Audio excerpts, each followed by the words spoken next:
guess at 6:30 David Basha will be here. Okay. Go well, so now he can come live also. Okay, ready.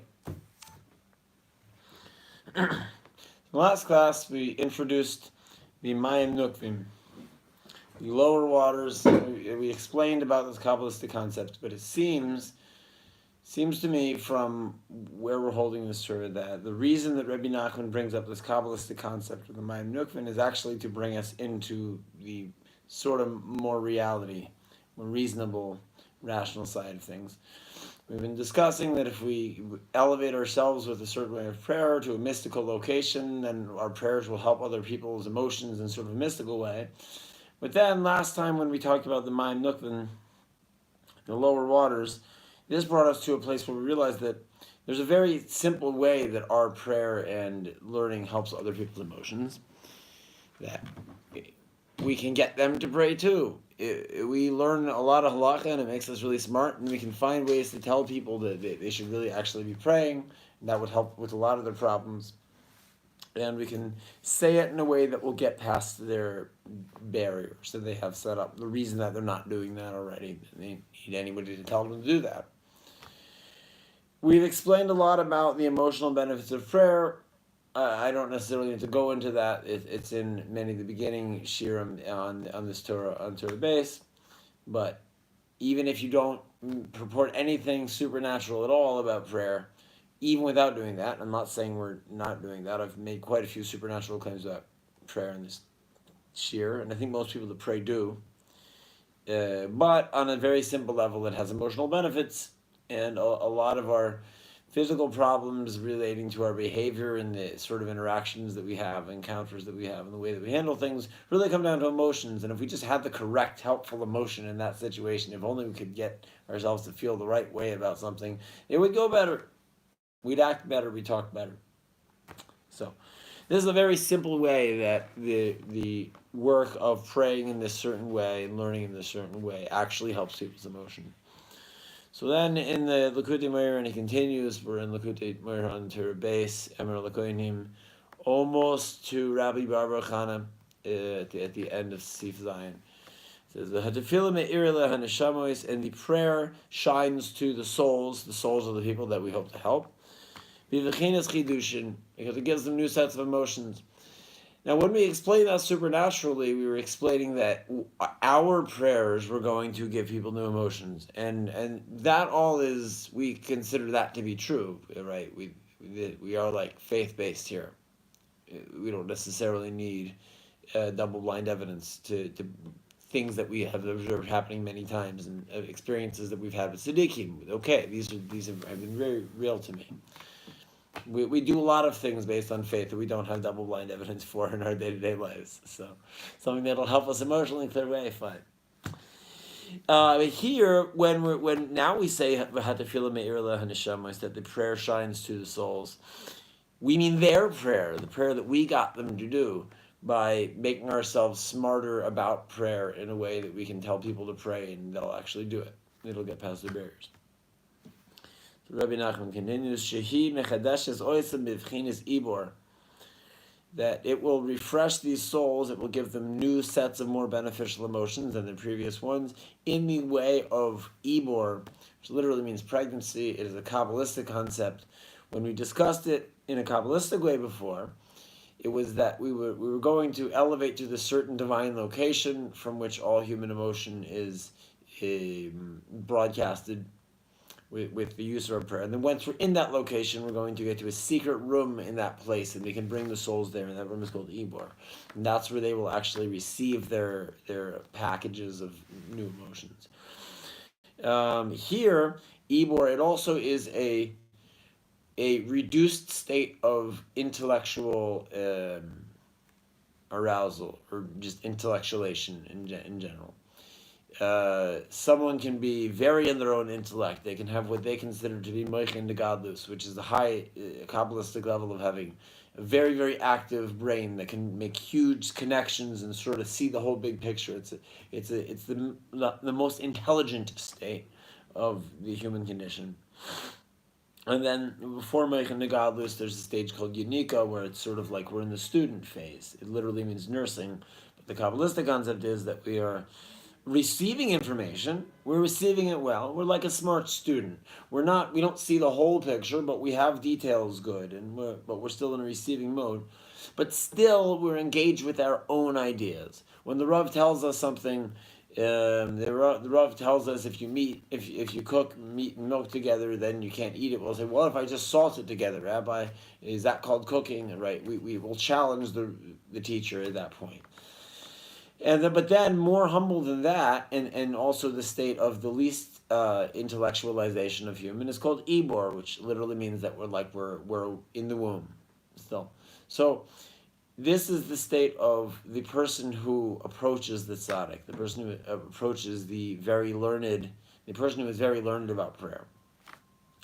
One of the goals here, we said Kabbalistically that we have to go to this location called Mishpat with our work and our prayer, and then we have to become a shoifet there. We have to become a judge. We have to know so much halacha and be so smart about judging and to be so smart about the law that we can actually function, not just as a lawyer, but a level above that, as a judge in this divine location of Mishpat, and that's how we're going to accomplish what we need to accomplish. So, someone who can do that in the physical world, when they talk, there is so much intelligence in their speech, even if they're saying simple things, that humbles people. Rabbi Nachman writes in a different Torah that the staff, he discusses when Moshe Rabbeinu struck the rock with his stick, and this caused all the water to come out. And he was saying there that the staff of our own greatness is a very useful tool. It's important that we use it in the right place. When we talk to Hashem, we need to be an Ibor. We need to be extremely humble. However, when we talk, we don't say, Hashem, because I did this and this, because I finished this Masechta in the Gemara, you should give me this and this reward. We just say, please Hashem, I want this, please, just for free. Whether I have no idea if I deserve it or not, but I'm asking for it because you tell me I should pray for my needs. So please, Hashem, because you're awesome. Not because anything about me. But when we're talking to other human beings, this is what Rabbi Nachman writes, that the staff of our own greatness can actually be a very useful tool, provided that we've developed our own greatness. That we actually shine a lot of intelligence with our speech, whether we're saying simple or complicated things. And so this should have a humbling effect on our listeners, which will prepare them to receive the advice. And it says in the Sikh Zaran that the Iker advice, the main advice of every tzaddik, whatever it sounds like they're saying to you, is pray. It might sound like they're telling you to learn in a certain way. It might sound like they're telling you to get a certain job or do something in gashmias, in physicality. But they know by telling you that, it's going to land you in a headspace that you're going to pray. And that's why they're telling you that advice. My teacher, Zechariah Lebracha, he would say, whenever somebody would ask him for a deep question, they wanted advice about something very ponderous matter, he'd say, "Did you talk to Hashem yet today? Did you pray yet?" And if they said yeah, I'd give advice. If they said no, he'd be like, "Then where am I supposed to get the advice from?" You ask Hashem for the advice, and then it gives me the ability to actually say anything to you. But if you didn't pray it, my gas tank is empty. That's where I get it from, is you praying. Right? We saw above that Rabbi Nachman said that in this teaching, Hanishamis me'irim letefillah, that the souls, those who we're trying to help, they shine a light on the prayer. In other words, the prayer, in that case, I think it means our avoida of prayer and learning in our own effort to become as much like a tzaddik that can help people in a deep way as we can. So, this is when Rabbi Nachman mentions Ibor, the level of Ibor this time. I think he means it in a more simple way. He's bringing it back down. When he mentions the elevation of the lower waters, now we're talking about the lower physical world. And we have to sail this in a reasonable way without saying anything supernatural, given we've already said the supernatural stuff about Ibor. He continues, V'hanishamis hamaluvashim metafila hamavuais letzadik shebedor. And the ultimate goal of this is that when you go to your local neighborhood tzaddik, and you ask his advice because he just sounds so wise, and he, in one way or another, tells you to pray. Both the prayer of that tzaddik and your prayer are eventually going to go to the greatest tzaddik in the generation. We've discussed this idea a little bit before, that essentially where are all these local neighborhood tzaddikim getting their encouragement to pray from? They're getting it from a tzaddik who is greater than them, who's getting it from a tzaddik who is greater than them, and so on and so forth. Back to Moshe Rabbeinu, who his teacher basically was Hashem directly. He went up the mountain. He was the only guy who could go up the mountain and not die. That's what it says in the Pesukim. And so the greatest living current tzaddik, this is essentially who we're all getting our advice to pray from, whether it's directly or whether it's through emissaries. There's a rabbi in Israel, Rav Dov Kook of Tiberia, and you can find some of his books, but one thing that's very notable is that you can also find many videos on the internet of other renowned tzaddikim who everybody in the world goes to for advice, going to him for advice. So he's like the tzaddik. And I found an interview where some guys were asking him about his prayer customs. And he personally prays for a long time, as many of these tzaddikim do. Specifically, what he does is he starts his Amidah, his Shemona Esrei prayer, at Nates, which is the really ideal time. It's not the earliest ultimate time you're allowed to start it, but really better you wait until Nates, which is when the sun, you can actually see the body of the sun starting to come up in the sky. I mean, you've already been able to see the light for a little while now, but you can see the body of the sun. And it goes for that for 4 halachic hours. So a halachic hour depends on whether you're in the summer or the winter. You divide the daylight into 12 even sections, and that's a halachic hour. So in the summer, this would be a longer prayer. And maybe 1.5 times longer than a regular hour at the peak of the summer. And he prays for 4 halachic hours until the latest time that you can initially do your morning prayers. You can still pray after that. It's not considered ideal. The ideal time is the Nates. If not Nates, then within this 4-hour window. And he prays for that full 4-hour window. And some guys asked him, why specifically? He's like on the minute about it. Why do you do that specifically? Okay, pray for a long time. The other tzaddikim can pray longer than that. He doesn't say you have to finish your Shemona Esrei before 4 hours. You just have to start it before 4 hours. Why does he specifically do it that way? He's also very medaic that he starts exactly at Nates. You can have a minyan that maybe you start a little bit before Nates, a little bit after Nates. Okay, but it's still like basically called davening Nates. It's still called like you're davening when the sun comes up. This is the ideal time to do it. Okay, but he's very, very precise. Why? And he said, what he's doing during that time is he's fixing everybody else's prayer. He's very close to Hashem, and he hears everything that's in Hashem's mailbox. Every time Hashem's email goes, ding, you've got mail, Dov Kook of Tiberia hears it loud and clear. And so, and he can see, this word was a little bit off, or the feeling in this person's heart was a little bit off, and he can like tweak it and polish it, and so that the prayers become more effective. And so he said, everybody who prays during the proper time, he is helping them. He gave other advice about certain intentions in the prayer, how to get your prayers so that he'll hear them and be able to, polish them up. Another story about the founder of Chabad, that he would daven later. What he would do is he'd go to a regular shul that was davening, and he would put his tallis on his shoulder, and he'd walk around the shul. What's he doing? He's not davening. His mouth is not going. He doesn't. Maybe he's doing kavanas in his head, but he's not reading a book. He's not learning what he's doing. He's the way everybody else is praying, and then after everybody else would finish, he'd pray. And somebody asked him why he did that. Because the room fills with the prayers that didn't make it all the way up, and now they're stuck in this room, and with his prayer, he elevates them. He gets everybody else's prayer to go. So this is a major focus of tzaddikim, is the rectification of other people's prayers. Just like that, we saw that when we were building the Mishkan, this is the comparison that Rabbi Nachman brings in his Torah. When we're building the Mishkan, we all did our part to make our parts of the Mishkan, but there was nobody that could actually make it stand up. So they had to all bring it to Moshe Rabbeinu, and he knew exactly how to fit all the pieces together. He knew how this guy's prayer connects with this guy's prayer, connects with this guy's prayer, and we make a full, one unanimous prayer that goes to Hashem. There are many people in the chamber of the king. There's even halachically, there's a preference for davening in a place that has a large congregation. There's a greater preference even for davening in a place where you learn also in that same location, which is in keeping with the theme of this lesson, if you've been following this series of classes. So then Rabbi Nachman brings a verse to support this concept. And he brings a verse from Tehillim, but he doesn't bring the full verse, as is his style. He knows you can look up the full verse, and you are supposed to learn the whole verse according to the concept in the Torah, but also that you're supposed to look, well, why did he emphasize this part? So we'll hopefully do that.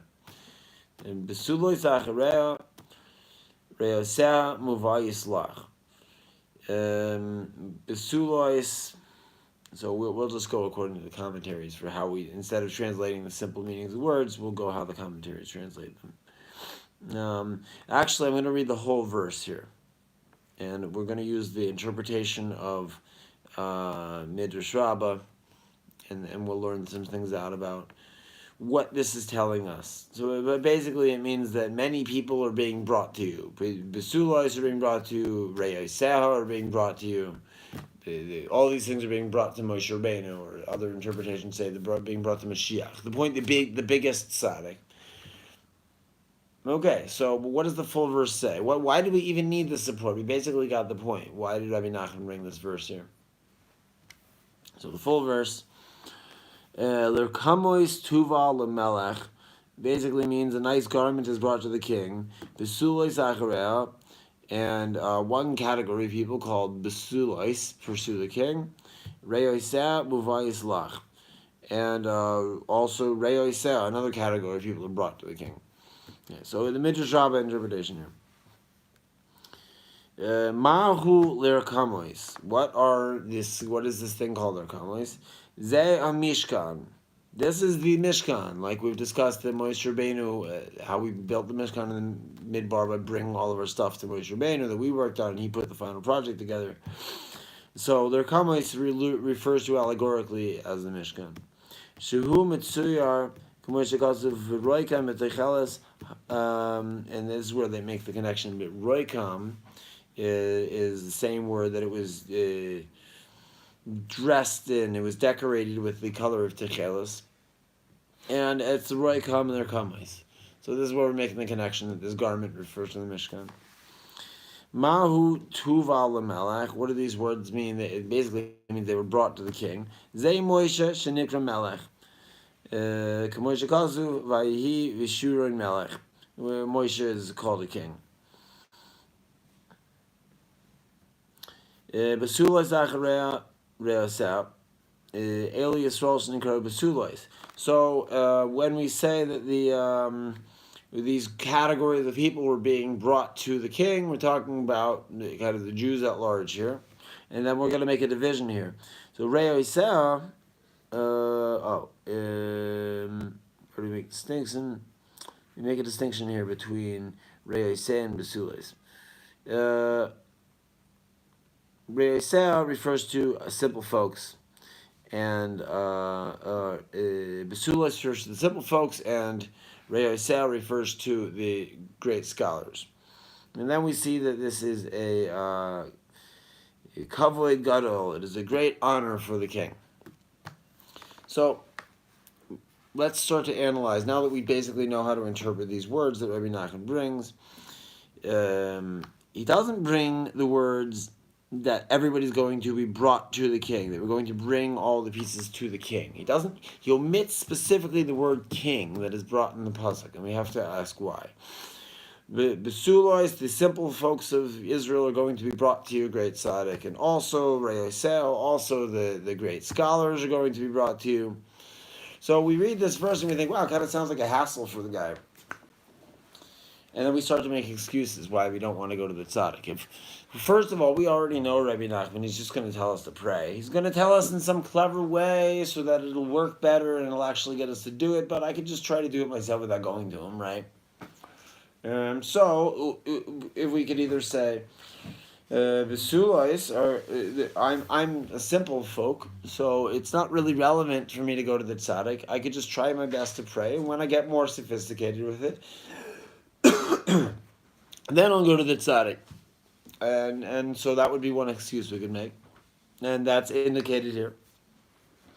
We could also make the excuse, if you consider yourself in the Alshech category, that, well, I already know about prayer, and I mean, I'm pretty good. I can, look at the Arizal and picture some divine names in my head and make some complex feelings in my heart that you wouldn't know exist if you didn't read, Ava B'Tainugim, that you read about in books, and then you figure out how to get that feeling.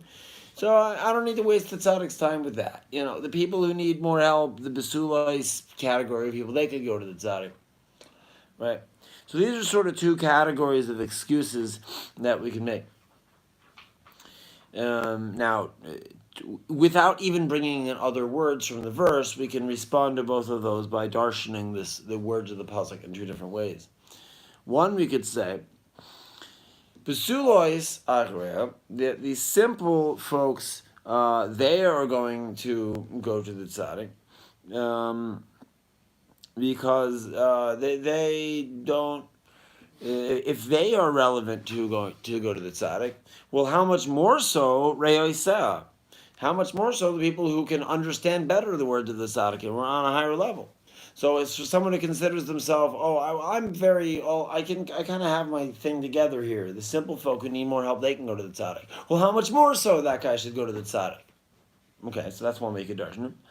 You could go the other way for the person that says, I'm too simple, so it's not really relevant for me to go to the tzaddik.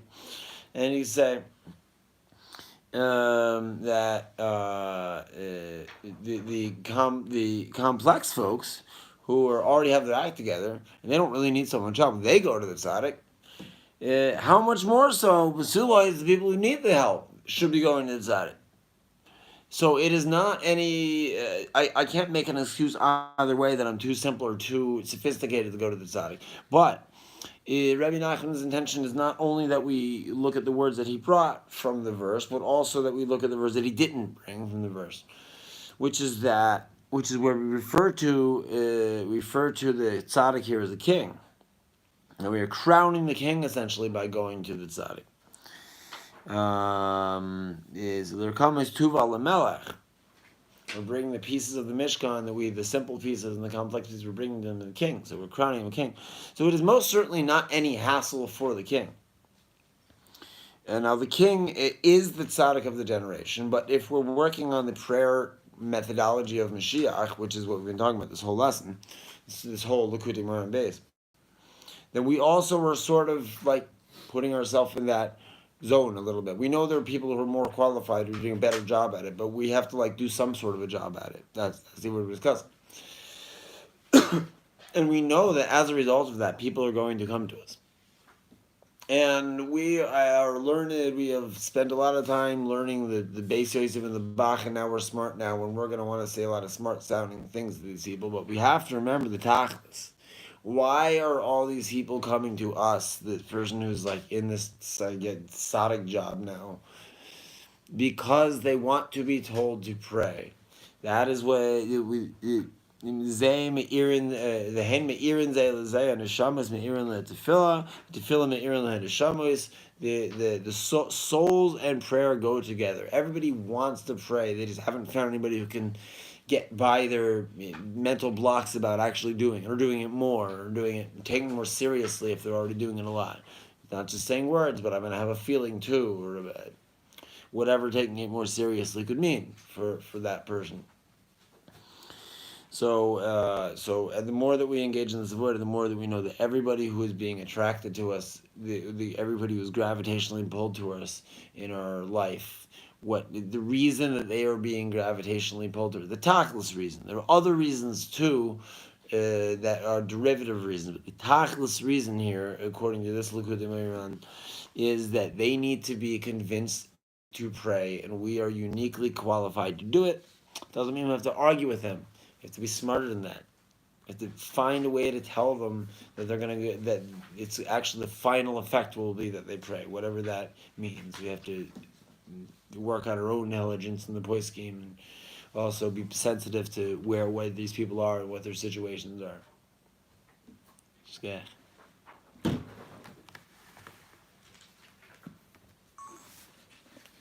Well, thank you. All you gotta do is pray, pray, pray. Yeah, we gotta convince other people to pray. That was interesting.